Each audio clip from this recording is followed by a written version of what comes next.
안녕하세요. 뉴로다이버스 커플 유튜브 채널에 오신 것을 환영합니다. 오늘 드디어 첫 소개 영상으로 인사를 드리게 되었네요. 우선 제 소개를 드리자면 저는 아스퍼거 증후군이 있는 남편과 함께한 지는 10년, 결혼 생활은 8년 차에 접어들고 있는 정형인 와이프, 정형인 부인입니다. 정형인이라는 말은 뇌신경학적으로 정상적인 형태로 발달된 뇌구조를 가진 사람, 즉 조금 다르게 발달된 뇌를 가지고 있는 아스퍼거인 또는 아스피와 대비하여 일반적인 사람을 일컫는 말인데요. 영어로는 Neurotypical, NT라고도 하고요. 풀어서 해석한다면 신경학적으로 전형적인 상태를 말하는 것으로 이해할 수 있을 것 같습니다. 본 채널에서는 앞으로 저를 정형인, 정형인 부인, NT-레이디 등의 호칭으로 부르게 될 것 같아요. Neurodiversity, Neurodiverse라는 말은 이러한 정형인과 아스퍼거 증후군이 있는 사람이 함께하는 것, 즉 뇌신경학적인 다양성이 공존한다는 말인데요. 쉽게 말해서 뇌 구조가 다른 두 사람이 함께하는 것이라고 할 수 있을 것 같아요. 배우자나 파트너와 정서적 교류가 어렵고 핑퐁 대화가 되지 않고 아무리 이해해보려고 해도 이해할 수 없는 풀리지 않는 문제나 어려움이 있는 기분이 드시나요? 처음에는 잘 몰랐는데 시간이 지날수록 무언가 너무나 다른 사람을 대하는 기분이 드시나요? 이러한 소통 단절로 너무 외롭게 느껴지지만 상대방이 나쁜 의도를 가지고 그런 기분이 들게 하는 것 같지는 않아 혼란스러우신가요? 대화를 통한 갈등 해결이 어렵고 어느 순간 상대방이 모든 대화를 거부하거나 폭발하는 반응을 보이나요? 앞으로 본 채널에서 상세히 다룰 기회들이 많겠지만 이 부분들은 뉴로다이버스 커플이 경험하는 전형적인 문제 상황들에 해당합니다. 아스퍼거 증후군이 무엇인지 사실 생소하신 분들이 더 많으실 것 같아요. 저도 제 남편과의 결혼 생활에서 문제가 발생해 전문가와 상담을 하면서 아스퍼거 증후군에 대해서 듣게 되기 전까지는 아스퍼거 증후군에 대해서 잘 몰랐어요. 그러니 당연히 관계에서 발생하는 여러 가지 문제들의 원인이 뉴로다이버시티에 있으리라는 생각은 하지 못했었죠. 뉴로다이버스 커플들은 본질적으로 의사소통을 하는 방식과 언어가 다른, 즉 뇌구조가 완전히 다른 두 사람이 만난 관계입니다. 그래서 사실 정형인들 간의 관계에서 발생하는 문제들과는 양상과 원인, 해결책까지 모든 것이 너무나도 다르고 겪어보지 않은 분들은 잘 이해나 공감이 안 되는 부분이 많아요. 아무리 비슷한 성향을 가진 사람이라도 힘든 게 결혼 생활이고 부부 관계인데 하물며 뇌구조가 다른 두 사람이 만난 관계라면 어떨까요? 꼭 결혼한 부부가 아니더라도 그냥 연인 관계더라도 마찬가지일 거라는 생각이 들어요.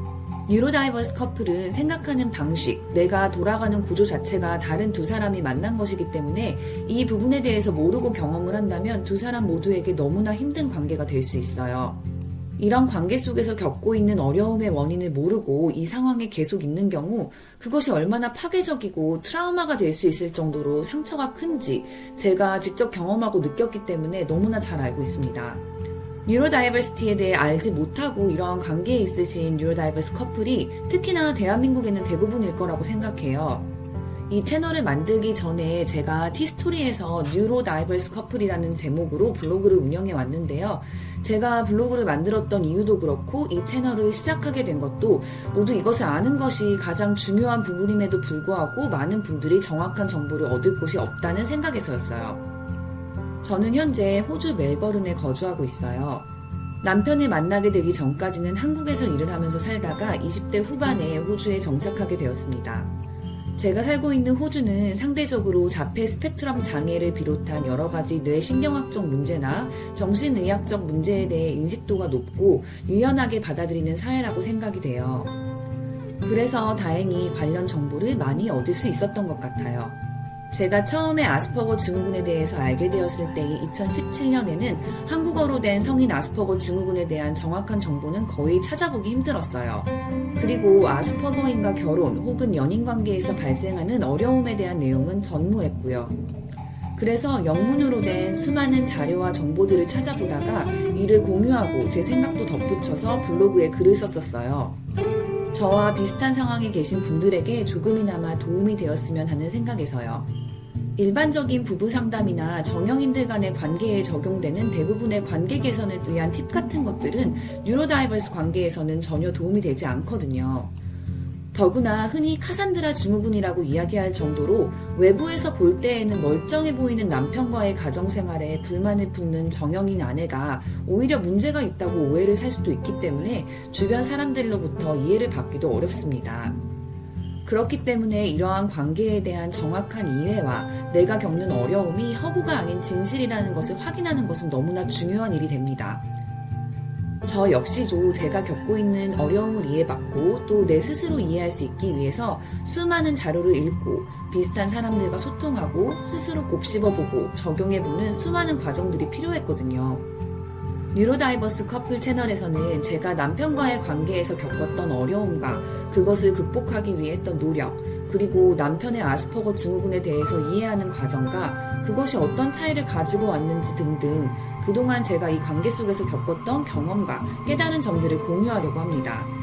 사실 유튜브 채널은 시작하기 전에 많은 용기도 필요했고 스스로 더 성장하고 단단해지는 과정이 필요했던 것 같아요.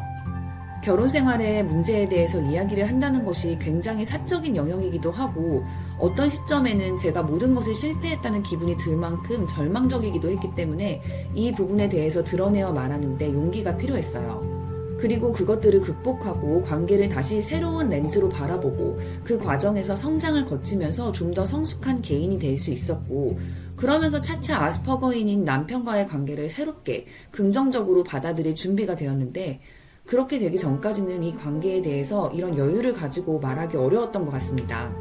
물론 아직 깨달음과 성장의 과정은 현재 진행 중인 것 같은데요. 그래도 이제는 이렇게 제 이야기를 공유하는 과정에서 저와 비슷한 상황에 계신 분들께 조금이나마 이해되지 않는 관계라는 난제에 대해서 설명을 제시하고 뉴로다이버스 커플로 혹은 부부관계로 가정을 이루고 계신 분들이 서로를 더 잘 이해하고 행복한 관계를 이어갈 수 있는 방법을 공유하고 소통해 볼 수 있을 것 같아요. 그럼 오늘 소개 영상은 이만 마치고 다음 영상에서 또 뵐게요. 영상이 좋으셨다면 구독과 알림 설정 부탁드릴게요.